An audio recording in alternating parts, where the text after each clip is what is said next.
menjadi suatu keharusan ya. Oke, baik. Jadi kita melihat dulu apa yang dimaksudkan dengan metodologi penelitian. Mungkin di S1 sudah didapatkan, tetapi ini saya berharap bisa mereview kembali apa namanya? Apa yang sudah Bapak Ibu dapatkan di tingkat S1.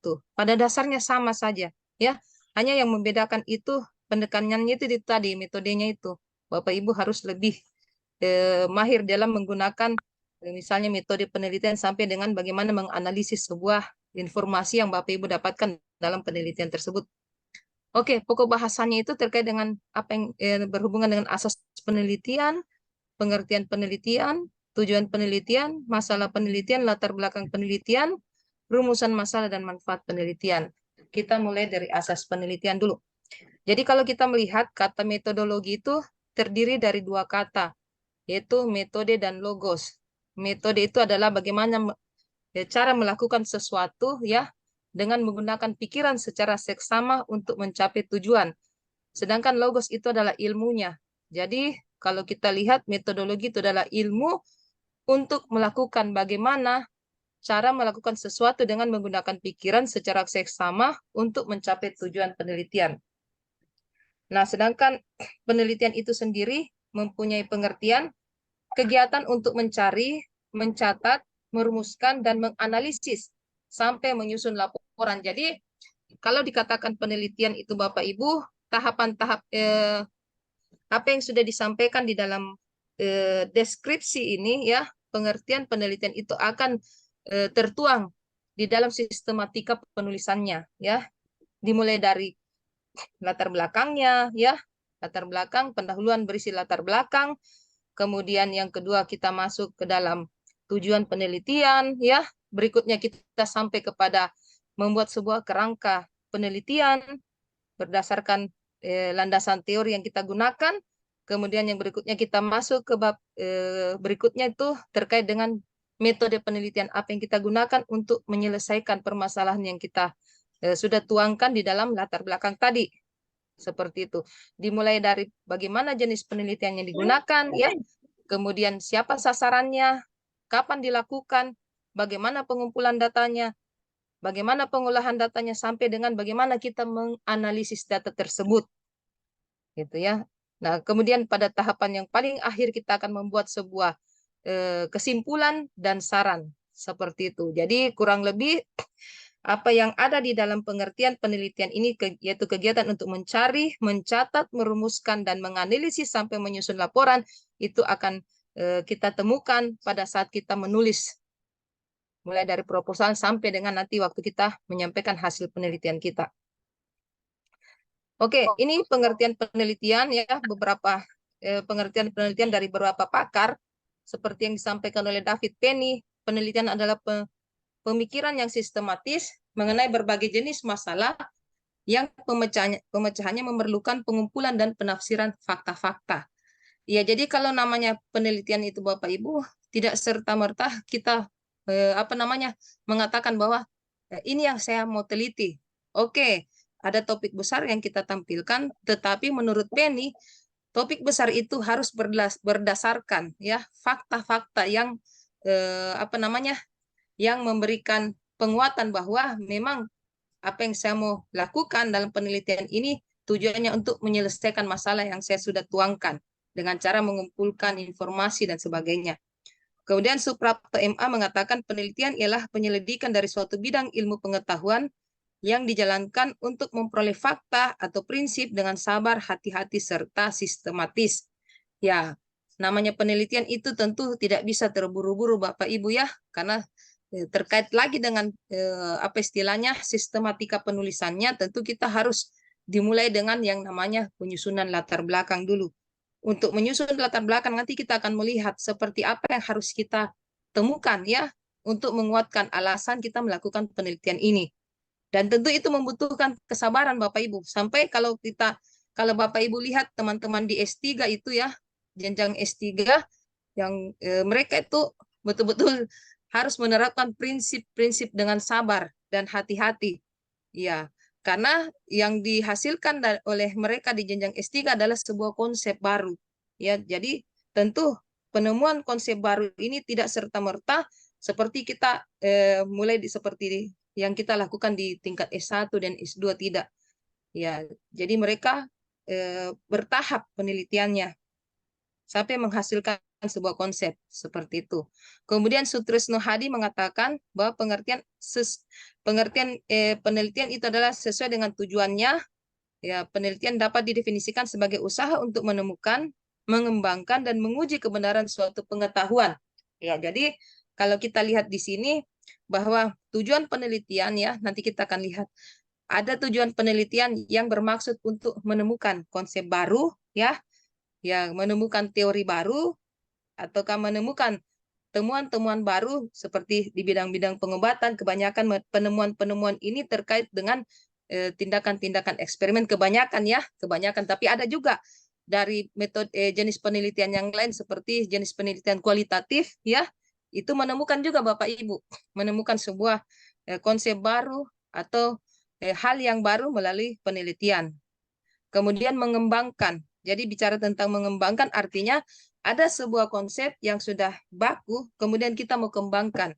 Seperti apa ya hasil penelitian itu? Tujuannya adalah untuk memberikan manfaat yang sebesar-besarnya bagi pengembangan ilmu tersebut. Jadi seperti itu yang disebut dengan pengembangan. Contohnya seperti penelitian yang saya lakukan, ya pengembangan. Jadi sudah ada namanya literasi, ya literasi kesehatan saya kembangkan. Nah, literasi kesehatan ini saya kembangkan di bidang kesehatan, tapi lebih spesifik areanya. Saya lebih spesifik ke seperti ke apa namanya pengendalian penyakit misalnya seperti itu. Itu namanya pengembangan dalam pengertian penelitian. Kemudian yang berikutnya menguji kebenaran suatu pengetahuan. Jadi menguji sama dengan memvalidasi. Jadi misalnya ada sebuah konsep yang sudah ditemukan, kita mau uji kebenarannya apakah konsep ini bisa berlaku pada satu tempat ya yang berbeda seperti itu. Itu juga bisa merupakan pengertian penelitian menurut Sutrisno Hadi. Kemudian menurut Muhammad Ali, penelitian adalah suatu cara untuk memahami sesuatu dengan melalui penyelidikan atau melalui usaha mencari bukti-bukti yang muncul sehubungan dengan masalah itu yang dilakukan secara hati-hati sekali sehingga diperoleh pemecahannya. Oke, jadi seperti itu beberapa pengertian penelitian dari pakar. Berikutnya, kenapa kita melakukan penelitian? Tentu ada tujuannya. Untuk memperoleh sumber pengetahuan yang sah dan boleh dipercaya, itu sumber pengetahuan yang ilmiah dan logis. Ya, karena kan perkembangan penelitian itu dimulai dari try and error dan sebagainya sampai dengan penggunaan sistematika yang lebih baik lagi toh secara ilmiah dan logis seperti itu. Kemudian untuk mendapatkan bukti agar keraguan ya bukti terhadap keraguan yaitu memberi jawaban kepada keraguan dan masalah yang ditimbulkan. Ya, makanya di penelitian itu biasanya ditampilkan yang namanya hipotesis ya. Hipotesis. Nah, hipotesis itu kan dugaan sementara. Nah, dugaan sementara ini yang kita mau buktikan. Nah, itu. Kemudian yang ketiga, untuk membetulkan stereotip, tradisi, dan kepercayaan yang tidak benar. Nah, itu tadi yang menguji, ya. Itu menurut pengertiannya Sutrisno Hadi tadi, salah satunya adalah menguji. Untuk meramalkan adanya suatu fenomena, dan untuk menerangkan keadaan yang sebenarnya dalam suatu fenomena seperti perbedaan, perhubungan, dan sebagainya. Oke, yang berikutnya metode ilmiah. Nah, tadi kan metode penelitian. Jadi kalau metodologi penelitian ilmu tentang bagaimana cara melakukan penelitian. Nah, yang dimaksudkan metode ilmiah di sini adalah metode yang menggunakan kebenaran ilmiah. Jadi kebenaran-kebenaran ilmiah seperti apa yang dimaksudkan di sini? Kebenaran ilmiah yang sistematis, bermetode, objektif, dan berlaku umum atau universal. Gitu ya. Nah, beberapa langkah mengadakan penelitian. Ya, jadi ini ada beberapa langkah-langkah melakukan penelitian. Yang pertama tentunya kita harus menetapkan masalahnya dulu. Apa payungnya kita? Apa topik besarnya penelitian Bapak Ibu? Ya. Nah, kalau Bapak Ibu ada di PSAL tentu lingkungan hidup.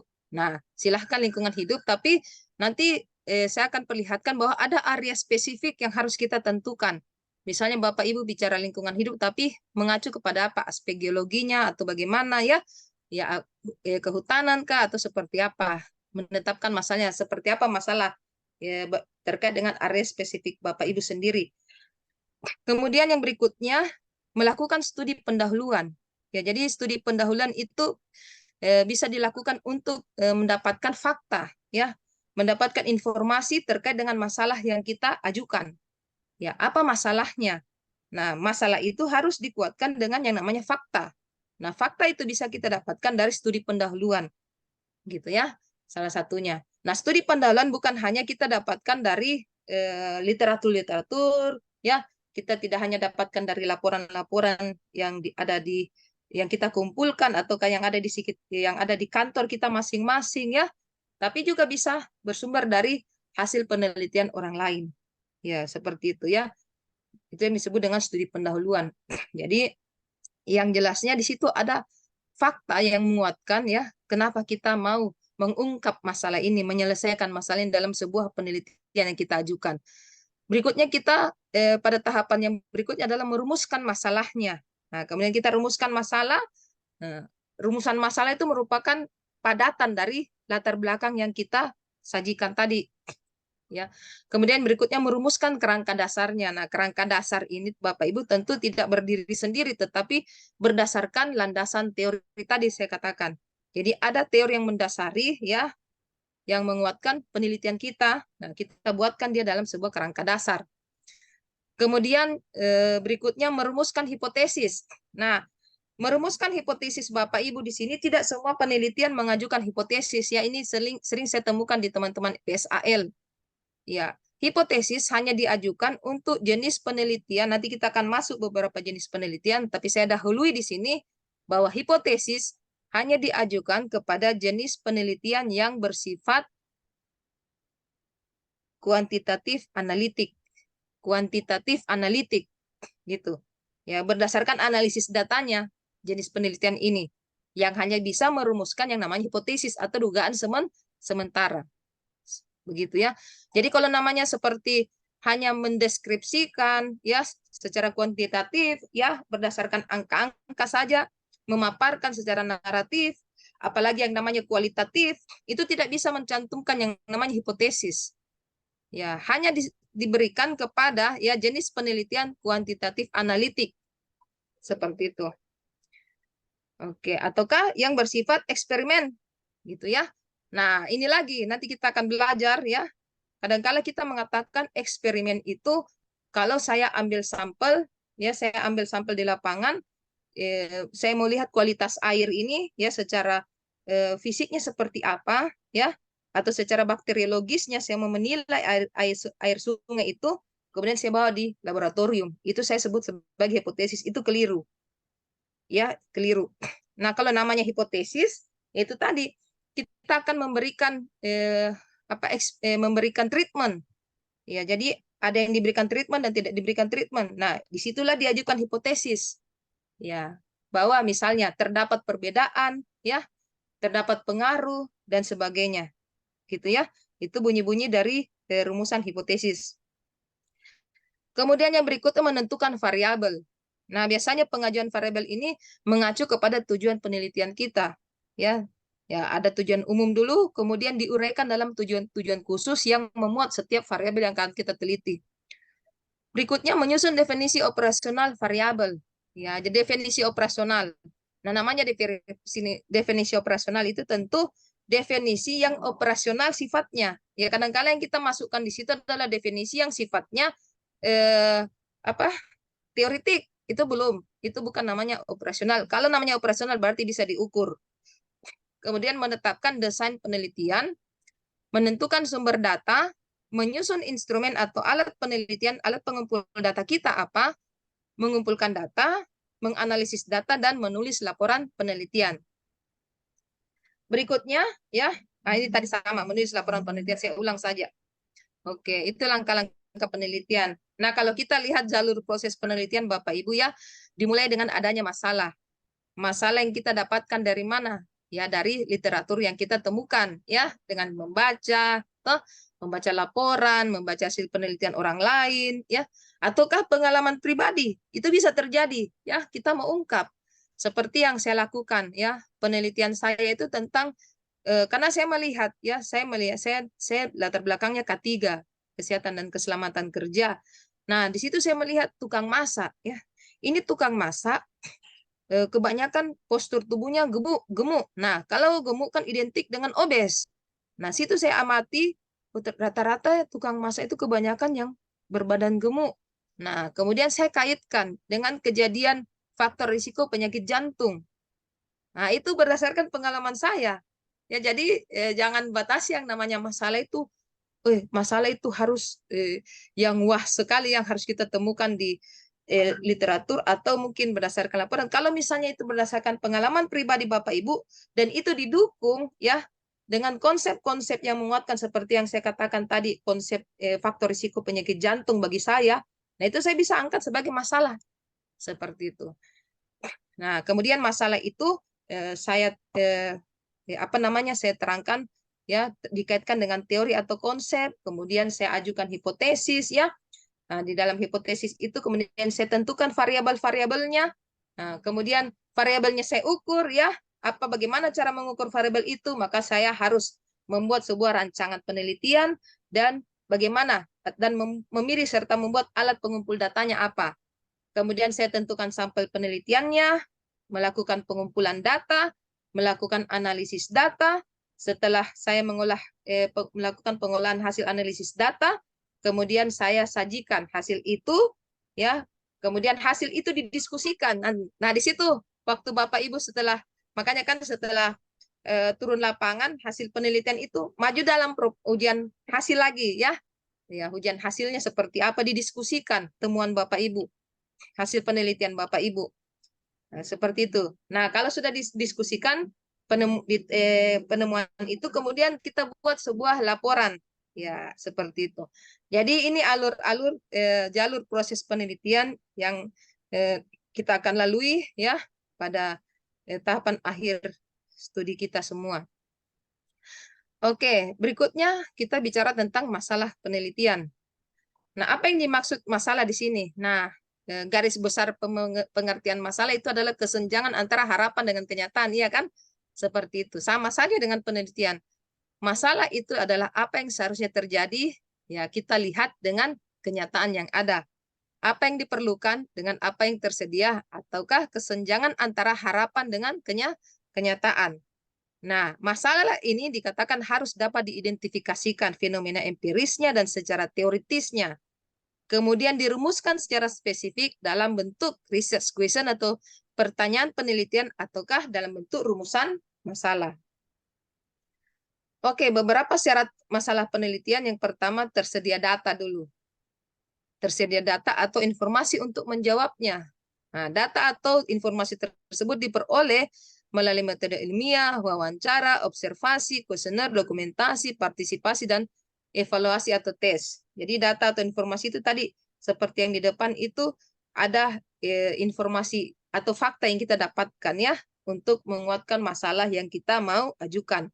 Berikutnya memenuhi persyaratan originalitas. Ya, originalitas yang diketahui melalui pemetaan penelitian terdahulu atau state of the art. Artinya di sini kita akan membuat sebuah tabel meta analisis. Ya, nanti saya akan perlihatkan seperti seperti apa. Ya, tujuannya hanya untuk memperlihatkan kesenjangan bahwa originalitas penelitian saya itu berbeda dengan penelitian yang lain di bagian mananya. Maksudnya itu di poin 3. Kemudian memberikan sumbangan teoretik yang berarti bagi pengembangan ilmu pengetahuan. Menyangkut isu kontroversial dan unik yang sedang hangat terjadi. Nah, kadangkala kita itu kalau sangat ya yang lebih menguntungkan kita kalau lagi menjadi isu global kah atau isu nasional ya yang kita kaitkan dengan penelitian kita. Misalnya sekarang kan pemanasan yang sedang kita alami itu pemanasan global. Nah, seperti apa misalnya masalah yang kita mau angkat untuk di Papua ini terkait dengan masalah global tadi. Contohnya itu. Kemudian masalah tersebut memerlukan jawaban serta pemecahan segera, tetapi jawabannya belum diketahui oleh masyarakat luas. Masalah itu diajukan dalam batas minat atau bidang studi dan kemampuan peneliti. Ya, jadi masalah itu harus diajukan dalam batas minat atau bidang studi. Artinya di sini area spesifik itu tadi yang saya katakan, areanya. area yang mana yang Bapak bisa bermain dengan Bapak Ibu punya rencana penelitian. Jangan Bapak Ibu misalnya basicnya itu eh, ter, basicnya dari bidang geologi ya, misalnya contohnya, atau dari bidang kehutanan. Kemudian Bapak Ibu berani mengambil bidang kesehatan. Nah, itu namanya Bapak Ibu kerja dua kali ya.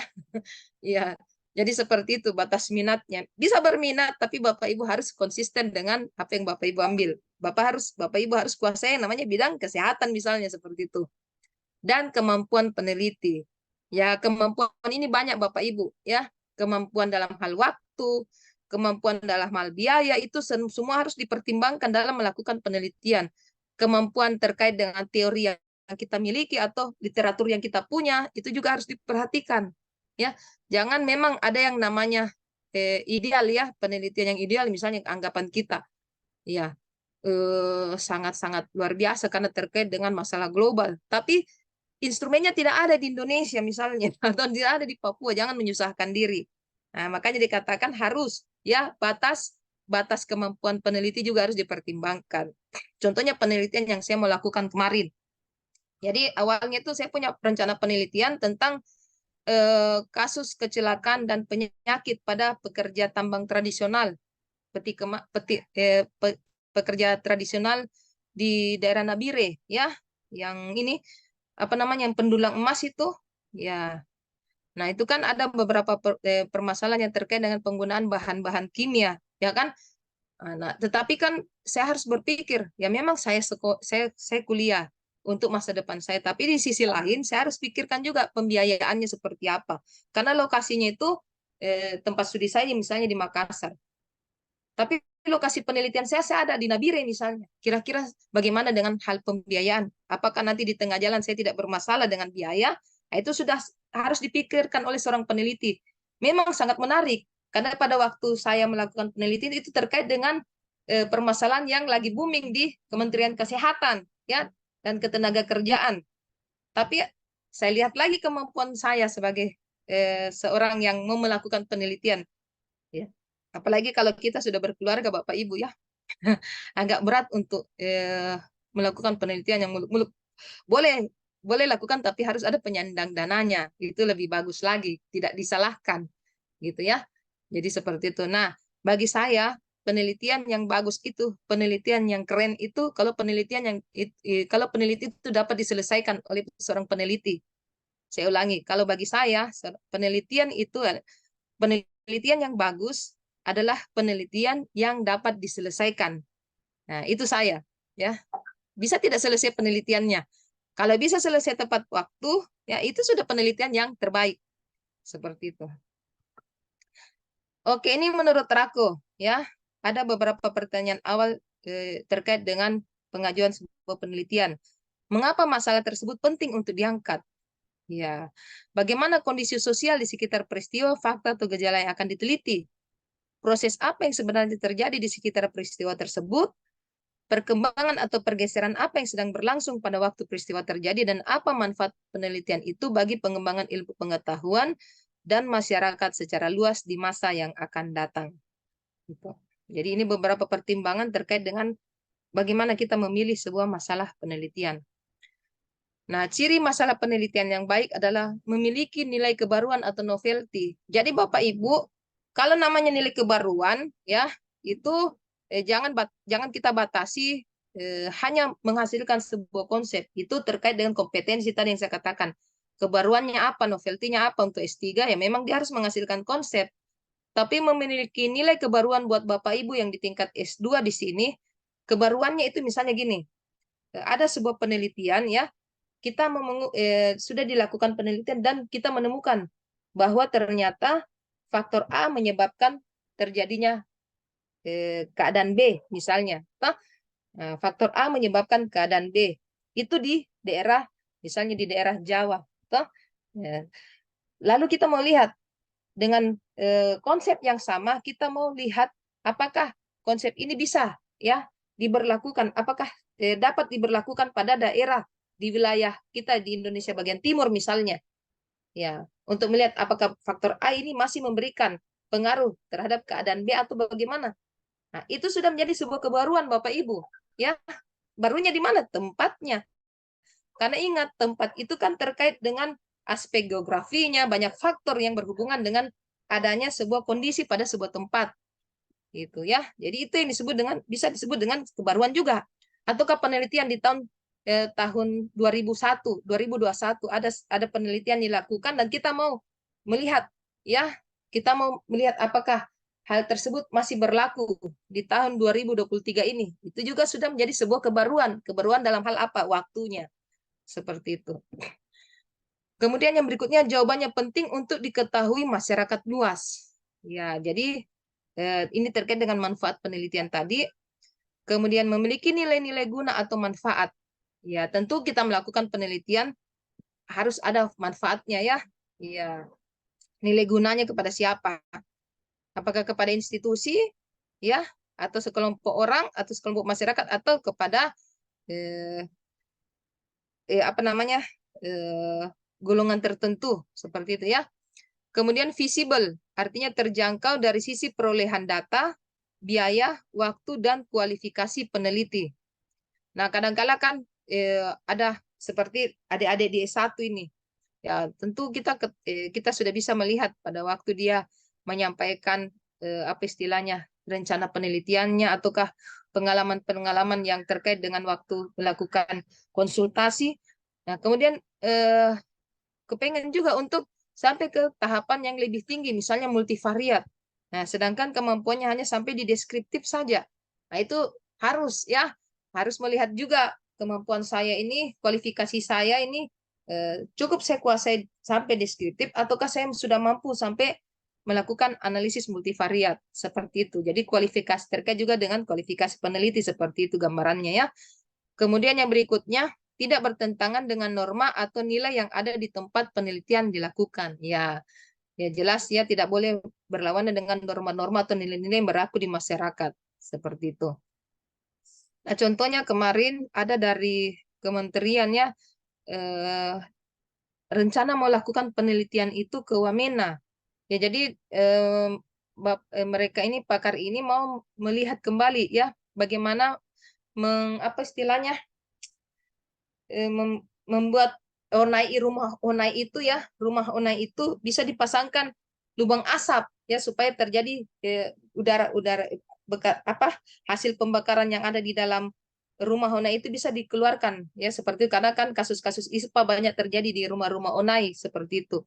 Nah, ini menjadi hal yang sangat-sangat harus diperhatikan karena terkait dengan adat atau norma atau nilai ya, rumah-rumah adat teman-teman saudara-saudara kita yang ada di Wamena itu. Jadi rencananya seperti itu. Ya, mudah-mudahan tidak bertentangan dengan norma atau nilai yang ada di tempat penelitian karena berhubungan dengan budaya setempat. Oke. Berikutnya, ini contoh terkait dengan masalah penelitian ya. Ini adalah salah satu contoh teman kita dari PSAL.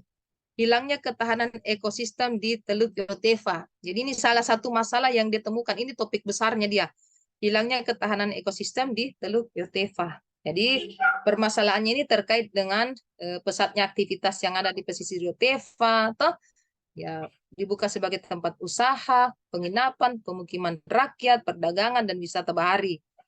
Nah, kemudian didukung lagi dengan fakta bahwa beberapa penelitian menyampaikan ya bahwa telah terjadi pencemaran di Teluk Yotefa yang mengakibatnya hilangnya ketahanan ekosistem perairan. Nah, ini beberapa. Jadi ini salah satu contoh permasalahan yang bisa diungkap ya, yang didasarkan dengan fakta. Ini namanya fakta. Berbagai aktivitas yang ada di wilayah pesisir, di Teluk Yotefa, dan yang kedua hasil penelitian sebelumnya sudah terjadi pencemaran di Teluk Yotefa. Seperti itu. Jadi ini contoh saja ya. Kemudian berikutnya kita masuk ke latar belakang penelitian. Untuk latar belakang penelitian, pengertiannya itu adalah suatu penjelasan dalam bentuk uraian paragraf yang berisi alasan mengapa sebuah karya tulis dibuat. Ya, jadi suatu penjelasan dalam bentuk uraian paragraf yang berisi alasan mengapa sebuah karya tulis dibuat, ataukah informasi tentang suatu masalah atau peluang yang dapat dipermasalahkan agar dapat ditindaklanjuti dalam sebuah penelitian, gitu ya. Nah, sama dengan pengertian yang ketiga, suatu penjelasan mengapa suatu penelitian dilaksanakan dan apa yang ingin dicapai atau diketahui dari pelaksanaan penelitian serta mencantumkan data atau fakta yang mendukung. Ya, atau suatu penjelasan yang hendak menjawab kesenjangan yang muncul dari harapan dan kenyataan yang ada yang dibuktikan dengan data atau fakta yang mendukung. Seperti itu. Itu adalah pengertian latar belakang penelitian. Ya, ini beberapa poin penting ya dalam penyusunan latar belakang. Jadi mengapa peneliti memilih isu itu? Ya, terkait dengan kondisi makro maupun mikro serta dilengkapi dengan fakta dan data di lapangan. Ya, seperti itu nanti Bapak Ibu baca. Nanti saya kirim ini materinya. Berikutnya nih komponen latar belakang. Nah, ini cara menyusun latar belakang Bapak Ibu atau apakah yang harus ada dalam sebuah latar belakang penelitian. Yang pertama itu kalau kita lihat dari beberapa uraian di depan tadi ya, komponen latar belakang pertama berhubungan dengan besaran masalah dan dampaknya. Jadi besaran masalahnya seperti apa? Gitu datanya ya, misalnya seperti eh, telah terjadi pencemaran di Teluk Yotefa tadi ya, berdasarkan penelitian dilakukan oleh si A, si B, si C dan sebagainya. Kemudian masalah itu terkait juga dengan pemukiman Teluk Yotefa yang digunakan sebagai aktivitas domestik masyarakat ya, baik itu untuk berdagang ya, wisata dan sebagainya, dan dampaknya bagaimana. Nah, dampaknya itu kan terkait dengan pemanfaatan Teluk Yotefa tadi. Nah, Teluk Yotefa kan misalnya ada hutan bakau di situ. Nah, penebangan hutan bakau ya yang sudah semakin masif ya mengakibatkan sudah terjadi penggundulan. Nah, kemudian yang berikutnya dampaknya seperti apa lagi?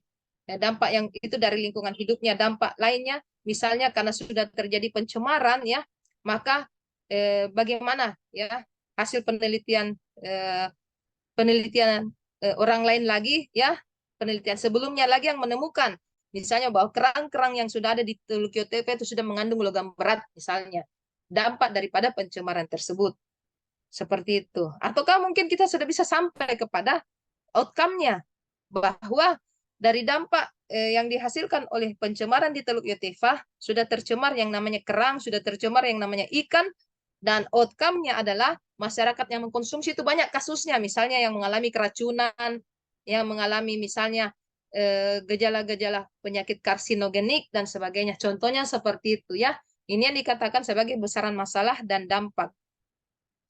Kemudian area spesifik. Ya, nanti kita lihat area spesifiknya itu tadi, seperti bidangnya di mana, gitu ya. Nah, kalau Bapak Ibu ada di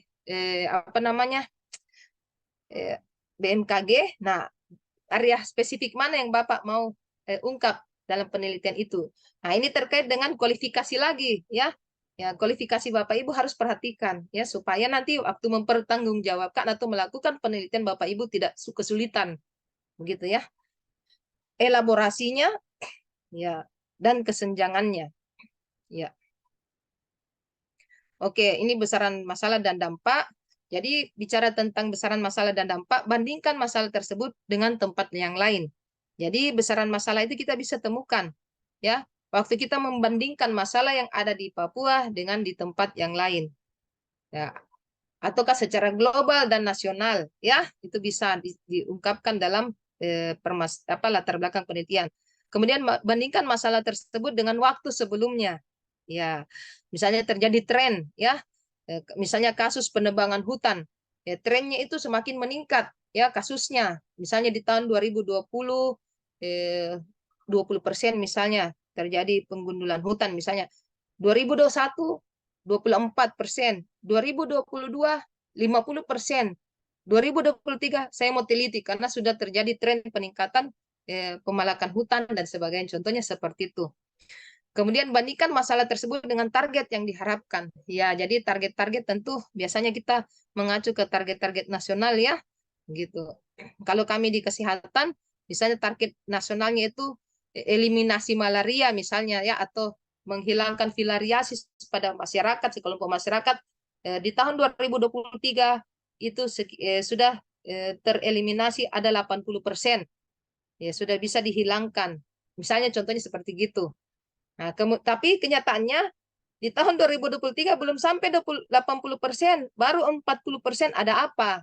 Padahal kan target nasional misalnya sudah harus 80% untuk Papua itu. Kemudian masalah tersebut memberikan dampak yang besar. Ya, oke. Ini area spesifik. Area spesifik dapat dinyatakan dengan cara peneliti dapat menyampaikan ketertarikan dalam meneliti area tertentu. Nah, saya ingatkan kembali bahwa area tertentu itu harus dikaitkan dengan kualifikasi Bapak Ibu tadi, ya, bidang keilmuannya. Oke, berikutnya macam-macam area spesifik terkait dengan penentuan besaran masalah. Ya, jadi area spesifiknya itu dalam hal menentukan besaran masalah atau meneliti suatu masalah lingkungan. Kemudian dengan cara penentuan strategi. Nah, kebanyakan teman-teman S2 di sini lebih memilih, ya, kebanyakan memilih penentuan strategi, ya, mencari alternatif dari sebuah permasalahan lingkungan yang dapat dituangkan dalam bentuk kebijakan-kebijakan, ya. Nah, penentuan strategi kan kebanyakan teman-teman itu menggunakan analisis, ya, analisis SWOT yang banyak dipakai itu, yang saya lihat selama saya menguji di PSAL. Kemudian macam-macam area spesifik yang berikutnya itu terkait dengan faktor risiko. Nah, jadi kita bisa membuat area spesifik kita yang berhubungan dengan faktor risiko, yaitu dengan mencari faktor risiko terjadinya penyakit, misalnya, ataukah area spesifiknya dalam hal pengobatan, ataukah area spesifik yang kita mau ungkap dalam penelitian kita itu adalah hasil dari sebuah kebijakan, yaitu dengan meneliti bagaimana dampak yang ditimbulkan oleh sebuah kebijakan di masyarakat. Jadi ini beberapa area spesifik yang bisa kita lihat, yang bisa kita tuangkan dalam sebuah latar belakang. Berikutnya elaborasi. Elaborasi adalah memberikan gambaran apa saja yang sudah diteliti agar kita dapat mengidentifikasi apa yang masih belum diketahui. Ya, jadi di depan tadi kan ada yang namanya originalitas. Nah, seperti ini. Elaborasi kemudian nanti dikaitkan dengan kesenjangan. Ya, muncullah yang namanya nanti originalitas dari penelitian kita itu apa? Gitu ya. Nah, matriks elaborasi Bapak Ibu bisa lihat contohnya seperti ini. Jadi penelitiannya siapa di tahun berapa, tempatnya di mana, desain apa yang dia gunakan, populasinya siapa, ya, atau subjek penelitiannya siapa, dan hasilnya bagaimana. Nah, peneliti kedua, tahun berapa dan seterusnya. Kemudian kita melakukan elaborasi dengan penelitian kita, ya. Nah, kalau penelitian di tahun 2021, toh tempatnya sama dan sebagainya. Penelitian kedua ada di tahun 2023 tapi tempatnya berbeda dan sebagainya. Nah, itu kan dari sini kita bisa melihat perbedaan dengan penelitian kita di mana. Seperti itu, ya. Nah, nanti akan muncul yang namanya kesenjangan pada akhirnya. Nah, kesenjangan ini diperoleh dari hasil elaborasi tadi. Ya, kesenjangan penelitian kita dengan penelitian sebelumnya itu seperti apa? Nah, jadi tujuan dari kesenjangan itu adalah menyampaikan masalah yang akan diteliti, merupakan kesimpulan dari komponen elaborasi, mengandung sesuatu yang baru dan dapat berupa penelitian konfirmasi. Gitu ya. Oke, baik. Untuk penulisan latar belakang sendiri, ya, nah tentu kita berharap penyusunan dari sebuah latar belakang itu disusun secara sistematis menyerupai piramida terbalik. Jadi Bapak Ibu yang dimaksudkan piramida terbalik ini adalah memberi alur berpikir, ya, dimulai dari permasalahan-permasalahan secara umum, ya, nah, kemudian mengkerucut sampai kepada permasalahan penelitian kita itu.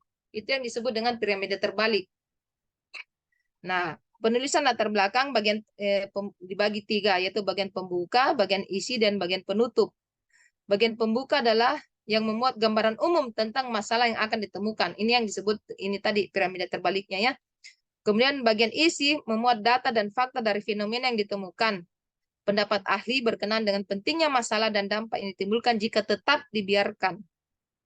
Ya, kemudian bagian ketiga berisi alternatif penyelesaian masalah yang bisa ditawarkan. Gitu. Jadi ini garis besar yang harus ada dalam sebuah latar belakang penelitian. Dimulai dari bagian pembuka terkait dengan gambaran umumnya, ya. Kemudian bagian isi dan diakhiri dengan bagian penutup. Oke, berikutnya di perumusan masalah. Apa yang dimaksudkan dengan perumusan masalah di sini adalah proses memadatkan latar belakang menjadi paragraf yang lebih efektif dan efisien untuk menyampaikan masalah yang akan diteliti. Jadi merupakan padatan latar belakang ini, ya. Nah, ini rumusan masalah adalah fokus dari perhatian peneliti dalam menjalankan proses penelitian, ya, gambaran yang jelas tentang isu yang ingin diselesaikan dan diperbaiki melalui penelitian, yang merupakan hasil dari penelaahan yang lebih mendalam dari isu yang muncul di lapangan, yang biasanya hanya berupa tanda atau simptom yang terasa atau terlihat, yang dalam laporan penelitian diuraikan di latar belakang penelitian.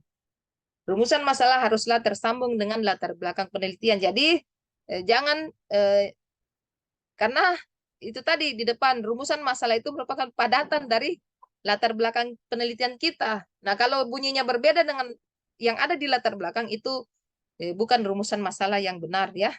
Karena dia punya benang merah istilahnya kalau kita pakai istilah-istilah dalam penelitian. Seperti ini, ya. Jadi rumusan masalah itu padatan dari berbagai latar belakang yang kita ungkapkan dalam penelitian tersebut. Komponen dalam rumusan masalah, nah ini singkatan-singkatan MDAE ini adalah masalah, dampak, area spesifik, elaborasi, dan kesenjangan, Bapak Ibu, ya. Nah, ini ada beberapa contoh rumusan masalah yang Bapak Ibu bisa lihat, ya. Saya kebanyakan ambil dari kasus-kasus kesehatan, ya. Jadi ada rumusan masalah yang kurang baik, ya. Contohnya seperti ini. Berdasarkan latar belakang di atas, masalah penelitian adalah faktor apa saja yang menjadi faktor risiko penyakit jantung koroner. Ya, dikatakan di sini dia bukan rumusan masalah yang baik karena tidak ada masalahnya. Tidak dicantumkan masalah di situ. Apa masalahnya? Apa dampaknya? Tidak ada. Ya, area spesifiknya apa? Ya, elaborasi dan kesenjangannya di mana? Tidak kelihatan. Nah, kemudian di contoh kedua, prevalensi penyakit jantung koroner di Indonesia terus meningkat. Dengan demikian, masalah penelitian adalah faktor-faktor apa saja yang menjadi faktor risiko penyakit jantung koroner. Yang hanya ada di situ adalah masalahnya bahwa prevalensi penyakit jantung koroner itu terus meningkat. Hanya komponen M masalah saja yang ada, toh komponen M, komponen masalah. Contoh yang berikutnya, yang hanya mengandung komponen elaborasi. Berbagai penelitian telah dilakukan untuk meneliti faktor-faktor yang berhubungan dengan penyakit jantung koroner, tetapi penelitian di praktek sehari-hari belum dilakukan. Dengan demikian, masalah penelitian adalah faktor-faktor apa saja yang menjadi faktor risiko penyakit jantung koroner. Elaborasinya di sini hanya terkait dengan ini.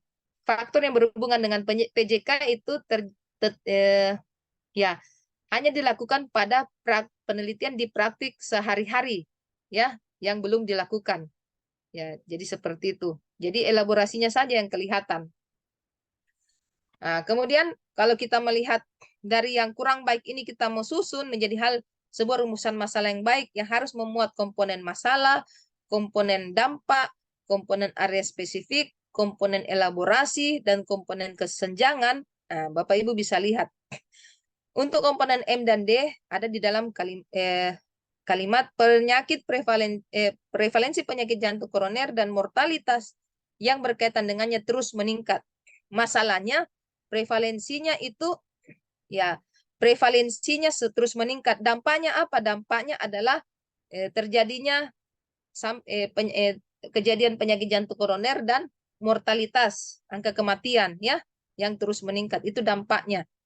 Nah, kemudian untuk komponen A dan E, berbagai studi berbasiskan populasi dan rumah sakit telah dilakukan untuk mengidentifikasi faktor risiko penyakit jantung koroner. Komponen area spesifiknya itu terkait dengan ini populasi dan rumah sakit. Area spesifiknya ada pada populasi dan rumah sakit. Ya, elaborasinya itu mengidentifikasi faktor risiko penyakit jantung koroner dan berbagai studi. Elaborasinya berbagai studi, ya, berbagai studi yang terkait dengan populasi dan rumah sakit tersebut, itu elaborasinya. Kemudian untuk komponen kesenjangannya, penelitian untuk meneliti faktor risiko jantung koroner pada praktik klinik belum ada.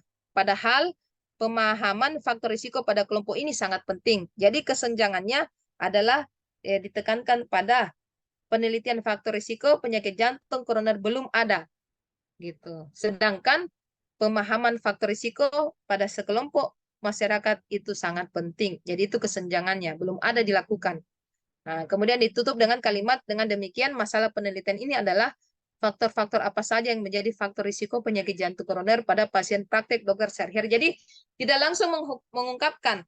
Kadang-kala kita temukan di beberapa penulisan ilmiah langsung disampaikan bagaimanakah hubungan antara itu agak kurang bagus ya, rumusan masalah yang kurang bagus. Rumusan yang masalah yang bagus itu seperti yang Bapak Ibu bisa lihat di sini, harus dicantumkan komponen M ada, komponen D ada, area spesifik, elaborasi dan kesenjangannya ditampilkan dulu, dibahasakan dulu, baru ditutup dengan kata dengan demikian dan seterusnya. Oke, berikutnya manfaat penelitian. Nah, ini ruang lingkup manfaat penelitian. Nah, tentu nanti Bapak Ibu lihat ya, teman-teman lihat di panduan penulisannya PSAL, penulisan tesis PSAL. Nah, ruang lingkup manfaat penelitian tentu siapa penerima manfaatnya, toh? Dan apa manfaat penelitian yang kita mau buat ini? Apa manfaatnya bagi penerima manfaat? Jadi itu saja. Tujuan yang ditujukan kepada siapa-siapa itu tergantung cara penulisannya, ya. Kita harus mengacu kepada panduan penulisan tesisnya PSAL seperti apa ya, seperti itu. Oke Bapak Ibu, ini materi yang saya bisa sampaikan. Saya persilakan, mungkin ada yang mau bertanya, silakan. Mudah-mudahan membingungkan. Silakan kalau ada yang mau bertanya, Pak Hussein. Ya, Izin, ini Bu. berhubungan. Nah, silakan, Ibu Nurul.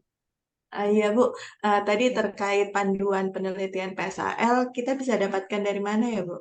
Soalnya sampai sekarang belum Nanti diberikan. Ibu Nurul dan teman-teman bisa tanyakan ke pengelolanya ya. Ibu siapa tuh, Roma dengan Ibu Mita. Nanti tanya mereka, Bu. Itu sudah Oh, ada gitu. kemarin dibuat itu, ya. Siap. Itu. Baik, Oke. makasih, Bu. Ya. Ya, Pak Roling, silakan. Kemarin saya sempat tanya ini dengan kakak Max untuk tanya mengenai pedoman panduan penyusunan proposal atau skripsi mama untuk tesis. Tanya belum ada Ibu. Ada, sudah Pak. Kemarin saya coba untuk merevisi sedikit. Jadi sudah ada nanti saya kasih tahu juga Ibu Mita ya. Itu sudah ada Bapak, sudah Siap. ada. Ya, karena saya pernah pegang barang itu jadi. Ya. Nanti saya kasih tahu mereka supaya digandakan dan dibagikan ke Bapak Ibu. Iya. Siap. Supaya kalau Iya. misalkan lihat di pedomannya supaya cara penyusunannya seperti apa, terus untuk karakter penulisan itu kan Iya. kami bisa lihat. Iya, betul Pak, betul. Betul. Oke. Sip. Nah, ini nih ada Bu Mita nih saya lihat. Nanti Bu Mita tolongkah dibantu teman-temannya ya digandakan itu panduan supaya bisa menjadi acuan. Siapa tahu sudah ada yang siap untuk meneliti, kan mulai dari sekarang dicicil bisa. Gitu Ibu. ya. Iya, supaya cepat-cepat selesai daripada menabung untuk uncen 5 tahun baru mau selesai kan. Berat juga di ongkos. Iya. Oke. Ya, ada Bapak Ibu yang mau bertanya? Mau bertanya tapi sudah mulai bingung jadi Bu. Oh, berarti Bapak sudah kakinya sudah mau halamannya ini. Sudah halaman apa namanya? Ya, kalau orang mau selesai itu Bapak sudah masuk di halaman itu. Ya, karena sudah mulai gelisah. Iya, memang begitu, Pak. Gitu ya. Nah, berarti Bapak sudah mau selesai, itu sudah masuk tahapan mau selesai kalau begitu ya. Nah, Bapak Ibu begini. Jadi mata kuliah ini memang mata kuliah yang membosankan ya, tapi menjadi sebuah kewajiban untuk diselesaikan ya di akhir pendidikan Bapak Ibu. Saya minta Bapak Ibu semua siapkan latar belakang penelitiannya. Jadi besok atau minta maaf minggu depan kita ketemu dengan penyampaian ya. Nah, jadi semuanya sudah harus siap. Jadi tugas Bapak Ibu adalah menyiapkan masalah penelitiannya apa ya. Kemudian membuat sebuah latar belakang penelitian seperti yang saya sudah ungkapkan tadi. Silahkan Bapak Ibu belajar untuk menyusun.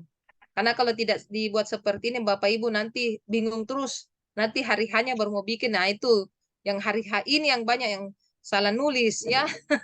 Seperti itu. Jadi sampai di latar belakang saja Bapak Ibu dulu ya. Nah, nanti pertemuan berikutnya baru kita masuk ke metodenya. Gitu. Jadi nanti minggu depan saya akan minta bukan salah satu, saya akan menunjuk beberapa teman. Minggu depan kita akan melihat ya masalah penelitian dan juga latar belakang penelitian yang teman-teman sudah susun. Nah, untuk 1 minggu ini silahkan menyusun dan paling lambat itu hari Sabtu, Bapak Ibu silahkan share atau kirim ke pengelola, ke Ibu Mita, ya. Tugasnya itu dalam bentuk WA saja. Ya, dalam bentuk WA, silahkan dikirimkan ke pengelola. Nah, nanti saya akan koreksi di situ. Baru saya pilih salah satu dari berapa orang ini, saya pilih beberapa orang untuk menampilkan, ya, masalah dan latar belakang penelitiannya seperti itu. Diwakili ketua Pasti kelas semua atau dapat belum? bagian. Karena kita tidak ada ujian akhir Bapak Ibu atau UTS tidak ada. Ini sudah nilainya di sini. Toh? Begitu. Izin Ibu, itu cuman ini saja Kak Ibu, judul dengan latar belakangnya saja dengan tujuan. Jadi namanya latar belakang dinarasikan ya. Ditulis dalam bentuk kata-kata yang mengandung tadi Bapak Ibu. Jadi latar belakang memuat apa tadi?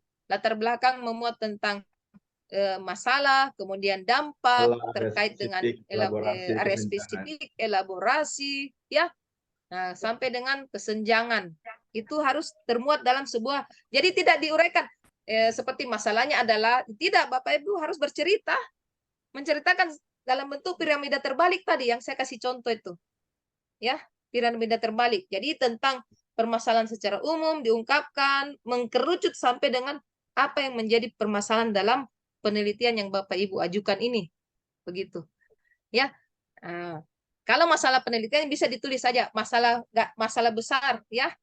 Ya, tema besar penelitian saya adalah ini. Mau judulnya silahkan judulnya apa, kemudian masuk ke latar belakang. Seperti itu. Berarti sudah dalam bentuk karya tulis ya, bab 1 ya Pak Ibu ya. Ya, dalam bentuk karya tulis.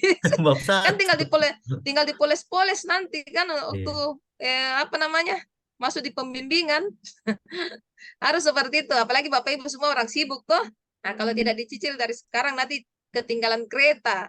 Angkatan ini ya tidak selesai tepat waktu. Kebanyakan seperti itu. Tapi kalau sudah ada judul kan semakin gelisah toh, seperti dikatakan Pak Heri. Siapa tadi Pak Heri ya? Yang tidak bisa lagi, sudah gelisah katanya. Siap. Gitu. Gitu. Tidur saja sudah tidak bisa Mas Heri kan. Luar biasa, berarti Bapak sudah ada di pintu keberhasilan. Memang begitu Pak.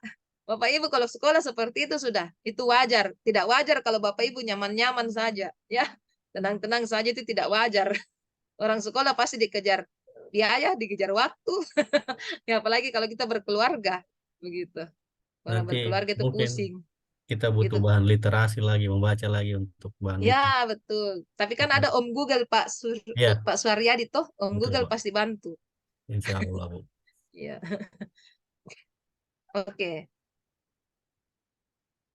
Ada yang mau ditanyakan Bapak Ibu? Silahkan. Ibu Emi Vele, Ami ya, saya bilang Emi lagi. Ami Vele, Ibu Vini Alia, Ibu Rosmanobi, orangnya di mana?